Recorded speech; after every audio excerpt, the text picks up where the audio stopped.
Hello! Today I will tell you about one of the most toxic cities in Russia. It's called ASBEST, or asbestos in English.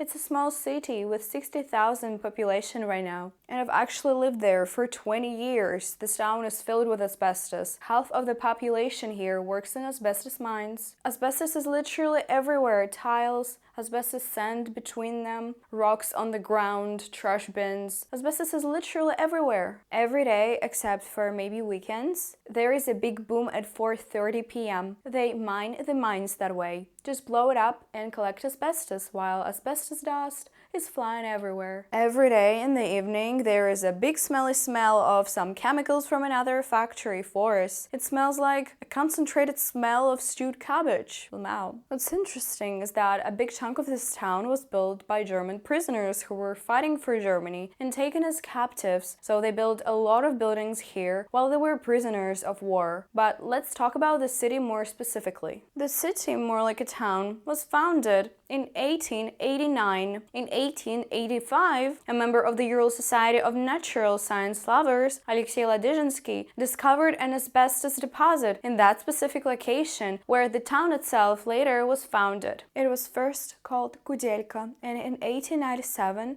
the first asbestos factory in Russia was opened there. The asbestos mining was a huge deal at that time, so they came up with the idea to blow up the mines in 1901 to get the work done faster, and the explosions are still happening to this day, 5 days a week, or even 7 days a week, I'm not sure. The asbestos produced in the mines was exported to Germany, Austria, England, and a small amount to Japan. I wouldn't be surprised if those who exported it were later destroyed by stupid low IQ commies. In 1918, the Regional Council of Commies of the Urals stole the mines, or confiscated them, and they were declared the property of communists. They were probably saying how we all, the people, are going to get profits from the mines, not just the previous bourgeoisie owner. And then, as always, only party elite was profiting from it, like Lenin. They were probably riding Rolls Royces while the ordinary people were starving. 15 seconds commie run from me, a classic on this channel. Commies! You know,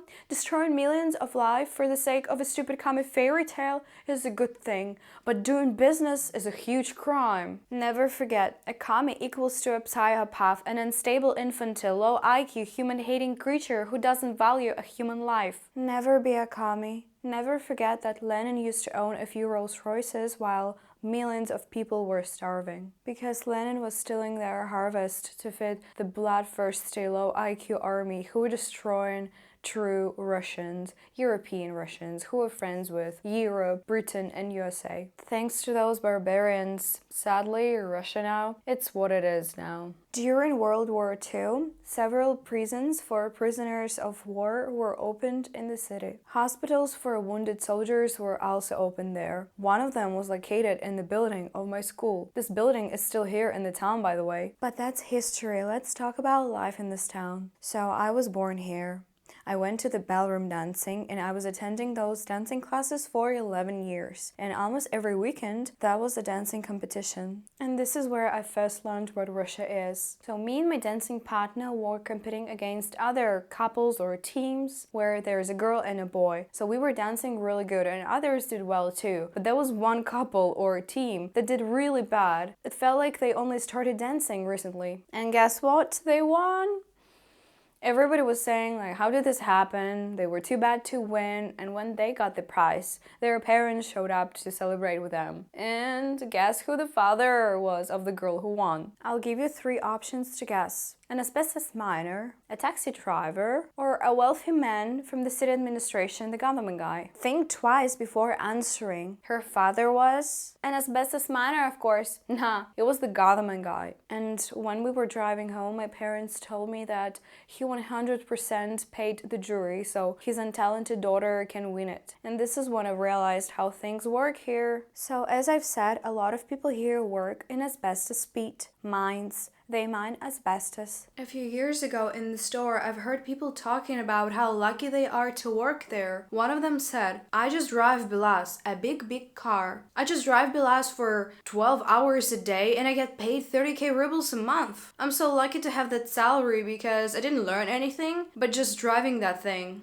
And I immediately thought, he's spending 12 hours a day in a quarry filled with asbestos mines, driving that stinky car for 30,000 rubles, $300 a month, and they consider themselves lucky. Well, some people don't need a lot to feel lucky, I guess. The thing is, nobody here even knows that asbestos is harmful. As kids, we were literally taking asbestos rocks and taking those fibers from asbestos rocks, and we were playing with it. Asbestos, asbestos, asbestos, asbestos. I know that I say this word a lot, but it's the main topic of this video, so asbestos. Nobody talks about how asbestos is bad, how it affects health, lungs, other organs. People go for a walk in the quarry to spend a good time.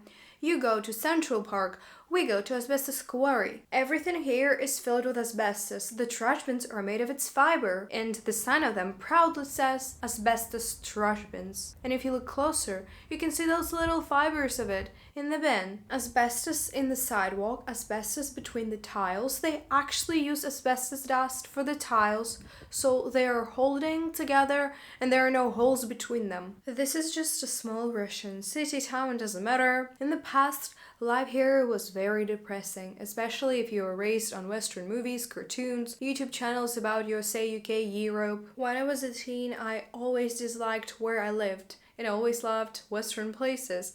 And honestly, I didn't know why before I started watching YouTube channels about urbanism. Only then I realized why Russian cities were so bad. Everything's old, rusted, broken.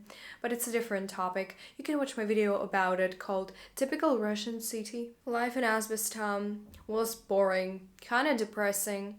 Nothing to do, nowhere to go, no entertainment, except for the cinema, which I still like, probably because of nostalgia. I spent a lot of time watching movies there. Now I would say that the town is getting better. They're actually doing something. First of all, the mall was opened here about 10 years ago. The mall opening was huge.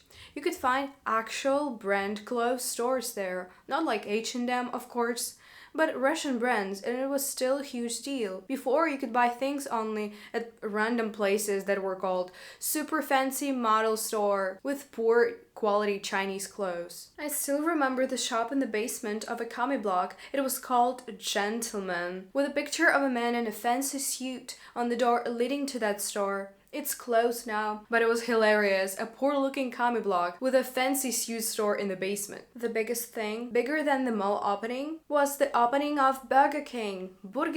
In my childhood, we couldn't even dream about getting a fast food chain in our town. We only had these random cafes. One of them is this. It's called Home Kitchen if translated to English, or you can call it deli. There are different types of pastries, just food. It's a legendary place in this town. I remember it ever since I was a kid, and it's still doing business. I actually got pizza there, sausage in dough, and chiburek, which is a fried dough with meat in it. I ate pizza, that was alright. Chiburek and sausage, that wasn't good by the way, I put in the bag for later. Now Burger King. As always in Russia, it's a place for scary teenagers who look like they can rob you to buy themselves a burger. They always go there, 5 to 10 people, and just sit there, play games on their phone, and that's it. I mean, they still take the cup from the trash bin to have a free refill, and all of them are drinking from one cup. 5 boys and 1 cup. Why yes? It's just showing you how good our cities are that young people are spending their free time in Burger King, not even eating anything. Because in most Russian towns, there is literally nothing to do.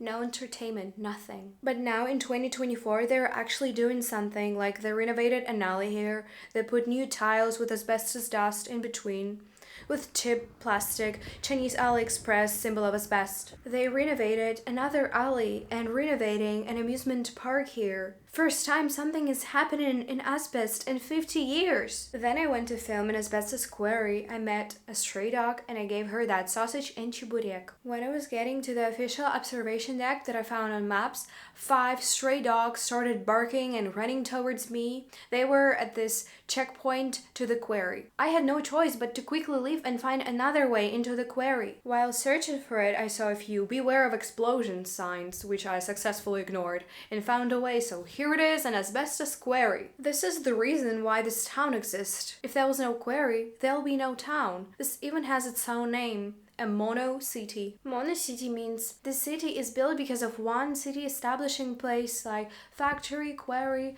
mines, farm fields, and this one place provides jobs for most of the city population. Monocities are considered the most depressing cities in Russia. Ever heard of Norilsk? Yeah, that one is a monocity too. Commies were like, yo, we found an expensive mineral. Let's build the whole city around it and don't build anything else. Just commie blocks and a factory. A dream. And again, I know about a lot of similar places in the USA, like that town called Miami. Not the Florida Miami, but Oklahoma Miami, where they were producing wheels for cars. Then the factory was closed, and now this town is worse than it used to be. But this town still feels and looks trillion times better than similar towns here. How is it happening? Why even bad things in the West are better than here? I guess our country is cursed after what commies did to Tsar family.